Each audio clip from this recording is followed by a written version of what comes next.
Hello everyone, it's Jen with Sensible Wellness and Yoga, and today I want to talk about positioning when you sleep.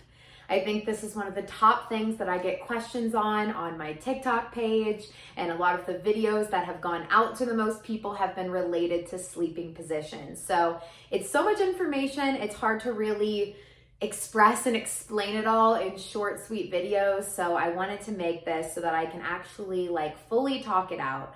So we're going to talk about sleeping on your back, sleeping on your side, sleeping on your belly, and just some of the hacks to keep your body in a better positioning. Why is this important? These little subtle positioning things might not seem like they are a big deal, but they can really help make a difference over time. And I think it's one of the easiest ways to start to make a difference in your body, especially if you haven't really gotten the swing of having a postural routine in place and a body movement practice that allows for postural strengthening and opening of the front body. Little positioning hacks just keep your body being put through so much stress, and over time that really can add up. Your body can start moving differently because you're also positioning it differently. I also think that even if you can't stay in these more proper positions throughout the night, a little awareness goes a long way. If you start paying attention to your body more, you start changing the way you relate to your body more often as you move through life. So these are mindfulness practices as well. And people say all the time, my pillow doesn't stay. It's still better to start off with a better positioning than to completely just say it's not for me and then not go there. So first, let's start on our backs, and I'm gonna show the problem stuff first that I see all the time. And I also will explain this is how I position myself when I'm gonna read a book or text in bed and I know I'm just gonna be hanging out for a while. I really pay attention for those moments as well because it's something I can do consciously and I'm not sleeping, so that's good. Then I can hold it a little bit more efficiently. So one of the top things I see is people will be sleeping with one pillow maybe at some point, but then as your neck starts to jar forward because you have this forward head posture, your neck feels a little more uncomfortable when it's down on one pillow. So I see people start trying to fold the pillow in half and tucking it under their neck. This is just adding to the more forward pushing of your neck.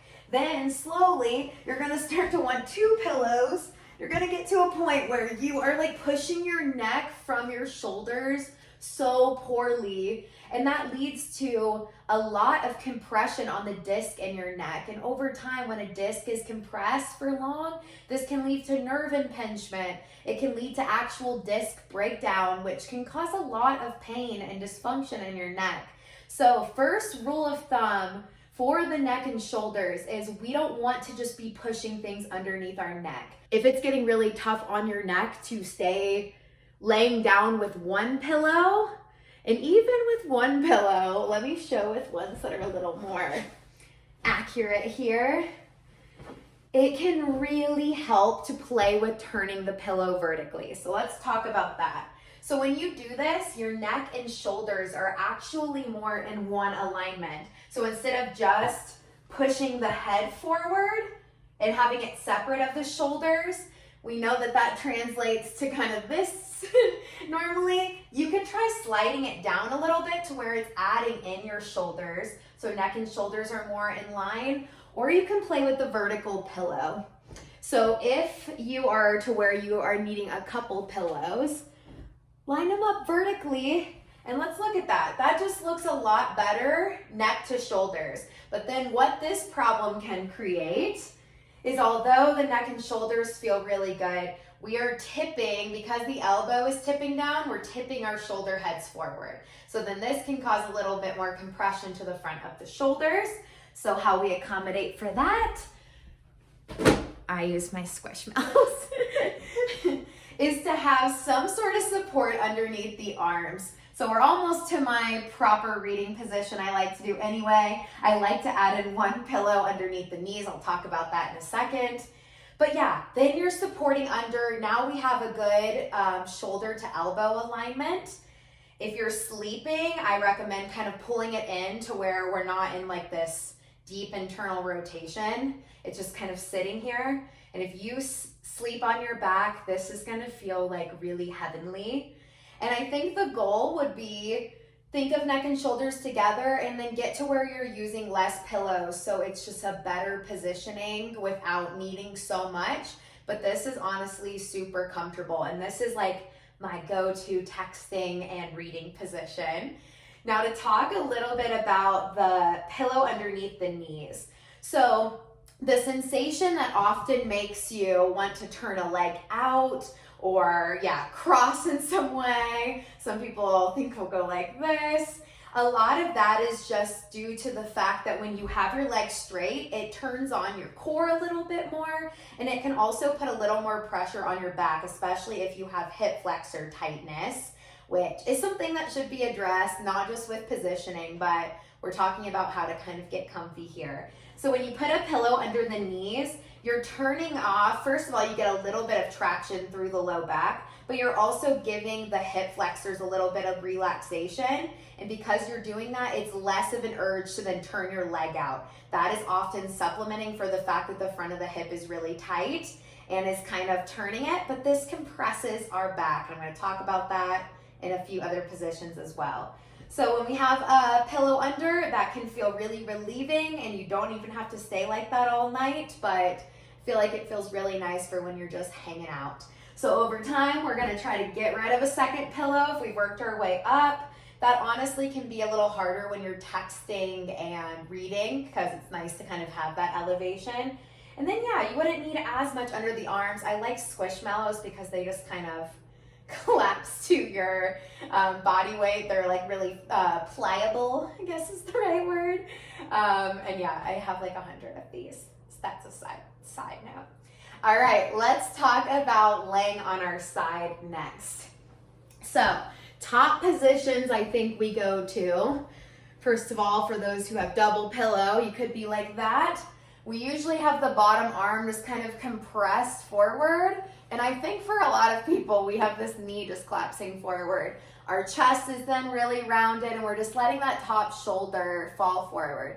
Now, issues with this position. First of all, our neck is getting super freaking cramped here. There's no opening for it. So we're just kind of pushing everything forward. That can lead to your neck feeling so stiff when you wake up.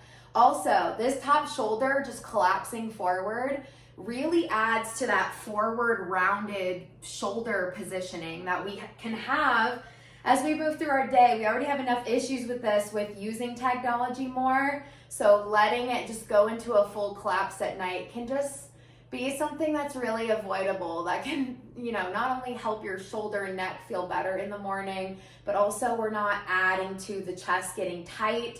We're not adding to all of the muscles back here that help to hold our shoulders back being overstretched and pulled forward.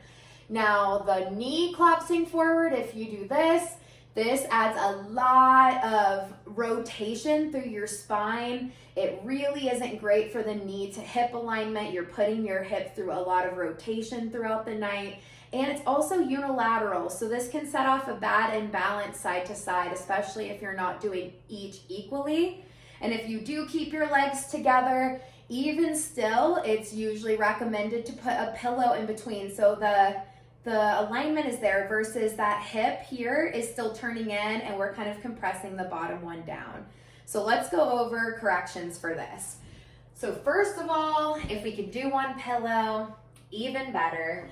And I'm gonna put this one down. And a lot of people have asked me, what do you do with the bottom shoulder? So when we are like this is called, we do this as a stretch in physical therapy called the sleeper stretch. But I honestly am really not for this bottom arm being rotated into this much internal rotation. Let's remember, internal rotation is rounding our shoulders forward versus external rotation is opening up our chest. And this is also when we're in external rotation. So you can even feel the difference in your body when you do thumbs down, how tight it gets in the front versus when you open the thumb, turn the thumb back, open. This gives more room for the joints the shoulder joint to move and track.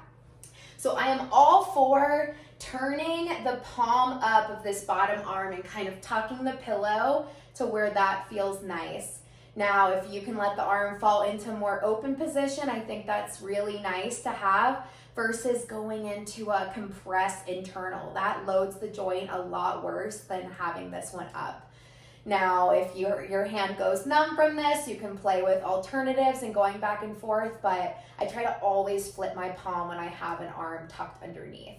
All right, next part of this, really simple solution for this shoulder collapsing forward is to tuck a pillow and hug it. So we're keeping this joint from falling forward and we're using the pillow almost right tucked in the armpit to hold that shoulder head back.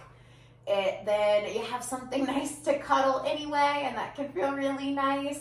And yeah, we're opening the chest, and look how much better the neck looks like this versus like this.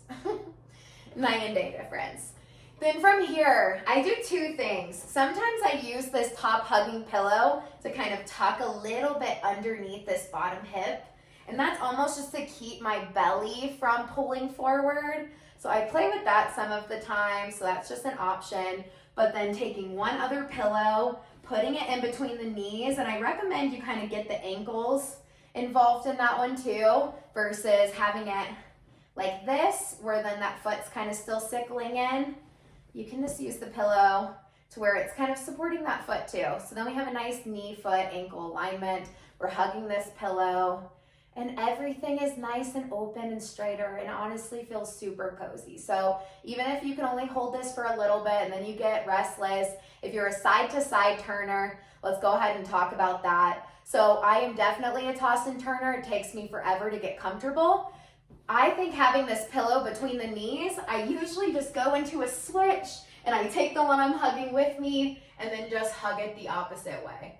So I do this a lot in the night, just flipping side to side, and I just keep this one with me and then just grab my little hugging pillow. You also can play with just having a pillow on both sides that you can hug. Then that way when you turn, it's going to be really instinctual just to grab it and kind of tuck it under. I promise this can become a habit a lot quicker than it seems like it will at first. Now let's talk about, we can do one little review for that kind of half on your side, half on your belly. So if you are a leg up person and you kind of are like this throughout the night, couple things. So I do this position. I was a belly sleeper long time, really not great for your back, but we have to take it in strides. So when I'm gonna do any form of hugging here or tucking my arms under the pillow, I love to turn this one vertically, because then look at where I can watch this shoulder head right here. I can then hug it like this, versus when I'm like this, we're tracking that shoulder kind of more far forward versus hugging it. And then you can kind of you're still putting some rotation through, but it's a little less happening from the top of the shoulder, which then allows your neck to have a little bit more breathing room. Now this for the hip is a really hard habit to break. Honestly, the positioning for it is gonna help a little bit, but this takes a lot of hip and back work to get better. I love to have a pillow like this.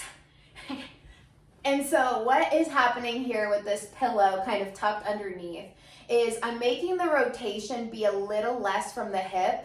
So versus that whole hip joint kind of collapsing in, you're keeping the actual hip back, which is gonna create a little less rotation through your spine.